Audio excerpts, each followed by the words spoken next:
So out of the gate, what was it that initially attracted you to the idea of doing like a hidden camera guerrilla prank style comedy? What was attractive about that and what was challenging about that? I know when you put it like that. I think it was just honestly, the challenge of it. And, knew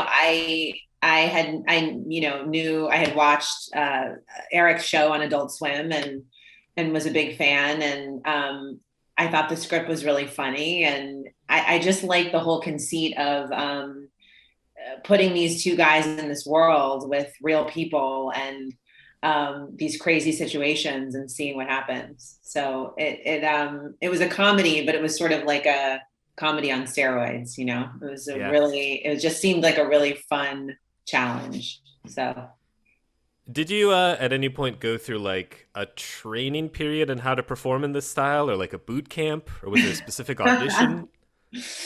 yeah, I wish there had been a boot camp. No, there was no boot camp, but the screen test was pretty unusual.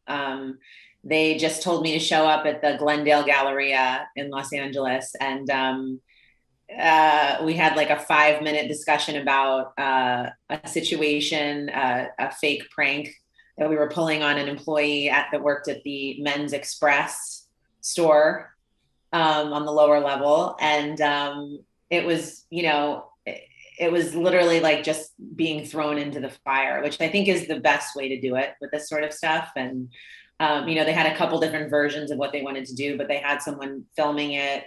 And it was the director and I think that was a really smart thing to do because that was the tone of the whole shoot. It was like, are you ready? Let's go. It was like it was a very quick sort of just jump in.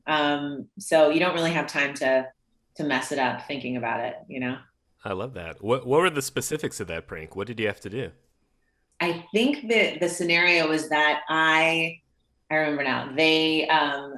The director was pretending to be my like long-term boyfriend who I had caught cheating on me, and I found him shopping, I think either for himself or for his girlfriend at the Express, and confronted him in like an all-out, you know, you cheated on me, what the hell sort of situation. But what happened was one of the women who worked at the store, I guess it had a similar situation. So she ended up, bless her heart, she ended up coming up and like hugging me and comforting me, even though it was a completely false situation. But so that was really nice. That's the whole thing about the movie, is that people really are so kind. I really found that in shooting the movie, on the streets of Atlanta, people were so willing to jump in and help because they thought these situations were real. So it was sort of like heartwarming in that way. Yeah, especially with like at the end with the art gallery, the women who all kind of like hug you and Yes. comfort you. Oh my gosh, those women, they smelled so good and they they were so kind. They were like the softest ladies, and yeah, they were so lovely. So yeah, everybody, I was very surprised by it's a big statement, but I was surprised by humanity in general in shooting the movie, which was not the takeaway I expected. That's such a great takeaway to have. Yeah, I know.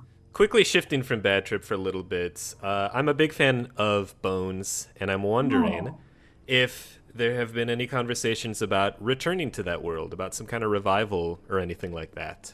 oh my gosh. I don't know. That's a really good question. Not that I've heard, but I feel like those things usually come together pretty quickly. I think scheduling would probably be the most difficult thing because everybody's off doing other things. But it would really be funny and fun to revisit that. I'm sure. I talked to Emily yesterday and Tamara and John Francis Daly and Michael Grant, all those guys were all very in touch. So I'm sure it would just be a question of wrangling everybody together. But who knows? Anything can happen. Awesome. Thanks so much for your time. Appreciate it. Yeah, thank you.